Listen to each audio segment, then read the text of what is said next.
ओम श्री परमात्मने नमः।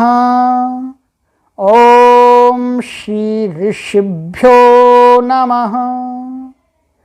ओम श्री गुरुभ्यो नमः। ओम श्री भवद्भ्यो नमः।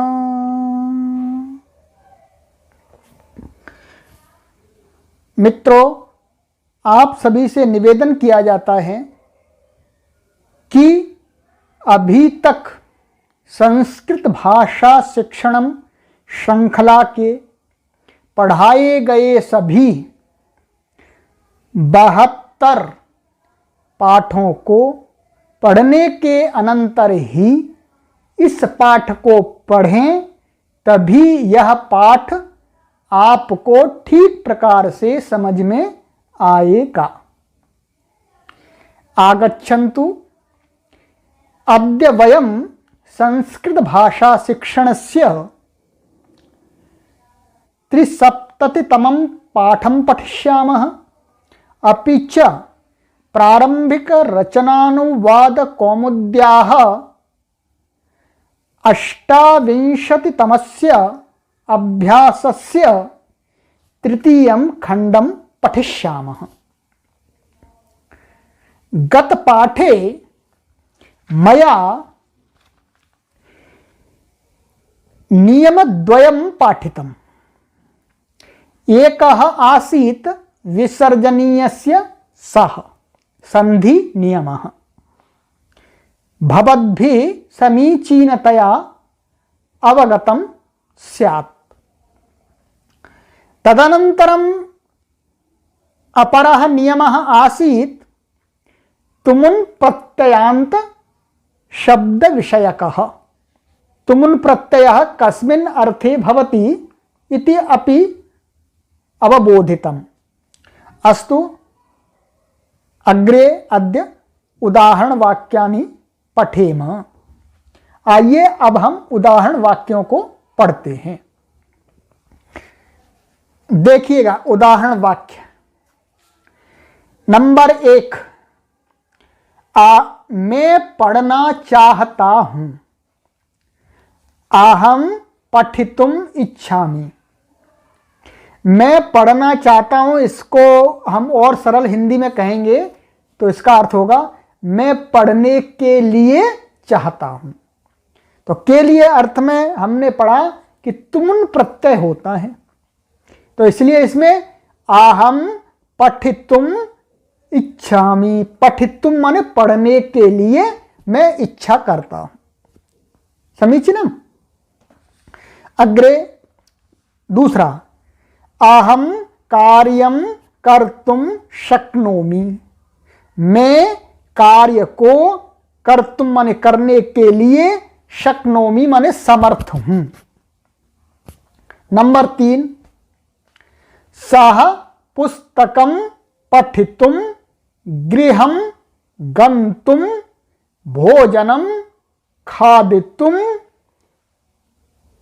धनं दातुम भारं नेतुम शिष्यं द्रष्टुम प्रश्नं प्रष्टुम दुःखं सोढुं जलं पातुम भारं वोढुं च इच्छति। बड़ा वाक्य, कई वाक्य हैं। इसका कर्ता एक है, सह, वह। तो सह पुस्तकम पठितुम, वह पुस्तक को पढ़ने के लिए। गृहम गंतुम, घर को जाने के लिए। भोजनम खादितुम, भोजन खाने के लिए।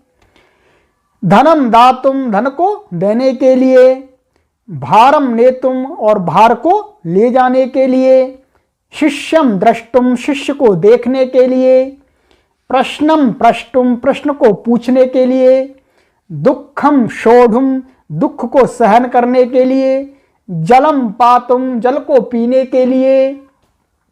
भारम वोढुम च माने और, भार को वोढुम माने ढोने के लिए। इच्छति माने चाहता है।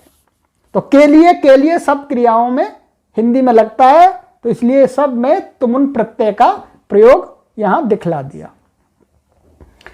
नंबर 4, एकाः बालकाः एका बालिका एकं पुस्तकं छात्र संति।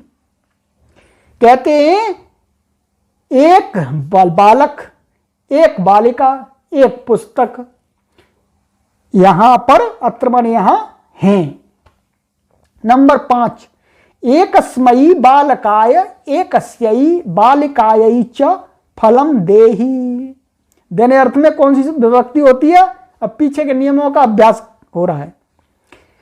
एक बालक के लिए एकस्मै और एकस्यै बालिकायै च और एक बालिका के लिए। तो देखिएगा एकस्मै ये पुल्लिंग है, विशेषण किसका? बालक का, इसलिए एकस्मै पुल्लिंग में बनता है एक का।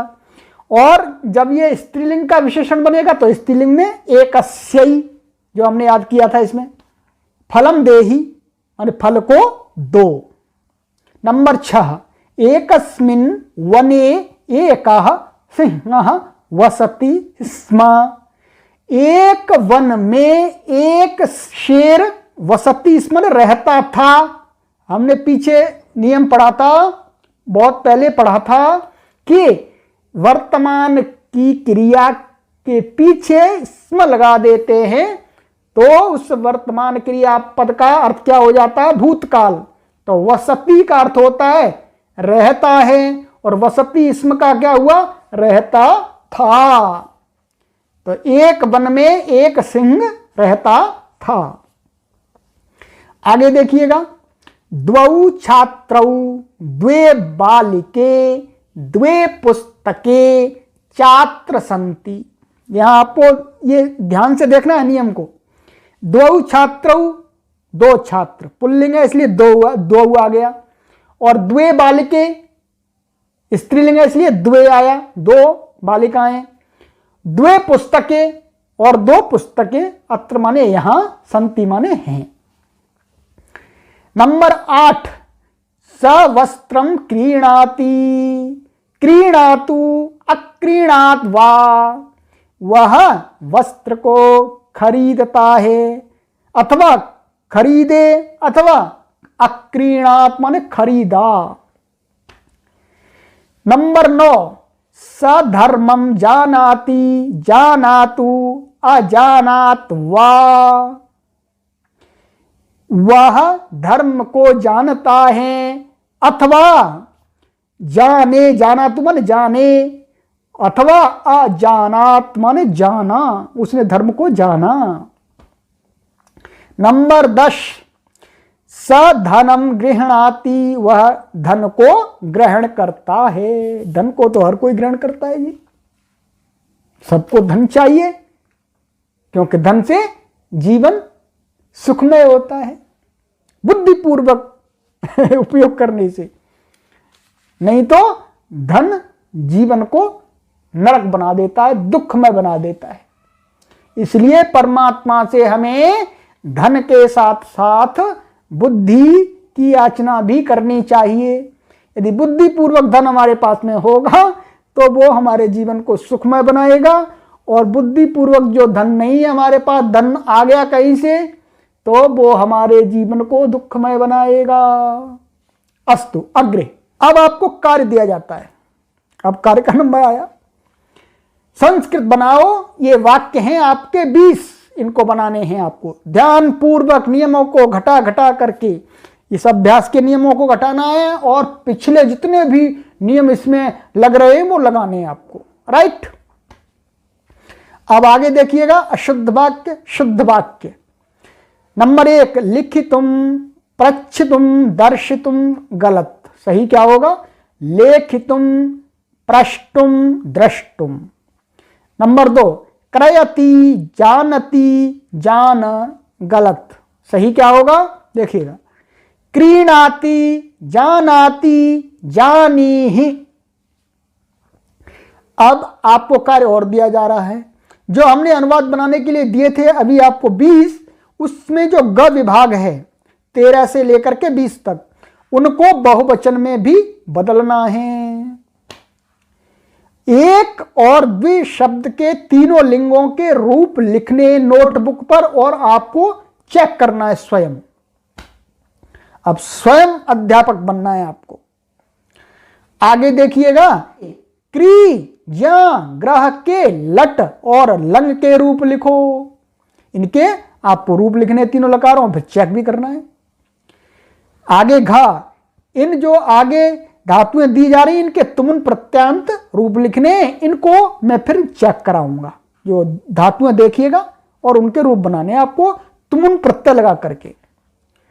संधि करो अंतिम कार्य, तो ये संधि करनी है, इनको मैं नेक्स्ट पार्ट में आगामी कक्षा में सब कार्य को चेक कराऊंगा। अच्छी प्रकार से ध्यान पूर्वक कार्य को कीजिएगा, मन लगाकर पढ़िएगा। संस्कृत का आपको विद्वान बनाना है, आपको भी हमारी तरह से पढ़ाना है। ये कार्य आपको सौंपा जा रहा है, इसलिए हम आपको पढ़ा रहे हैं, क्योंकि आप भी अपने आसपास के लोगों को पढ़ाएं, जिससे संस्कृत भाषा जन जन की भाषा बने, संस्कृत भाषा का पुनः उत्थान हो, सब लोग संस्कृत भाषा को बोलेंगे। जब मैं 10 लाख लोगों का टारगेट लेके चल रहा हूं, तो आप लोग भी सभी 1-1 लाख का टारगेट बनाइएगा, तो भारत की भाषा संस्कृत भाषा जन जन की भाषा बन जाएगी। यदि मैं 10 लाख लोगों को पढ़ा दूंगा, फिर 10 लाख लोग 1-1 लाख लोगों को पढ़ाएंगे। अब आप इसको मल्टीप्लाई कर लीजिएगा, कितना होता है, फिर गुणा लगा लीजिएगा। अस्तु, आगच्छन्तु अत्रैव विरमामः, शीघ्रं पुनः मिलामः। सर्वेभ्यो नमो नमः।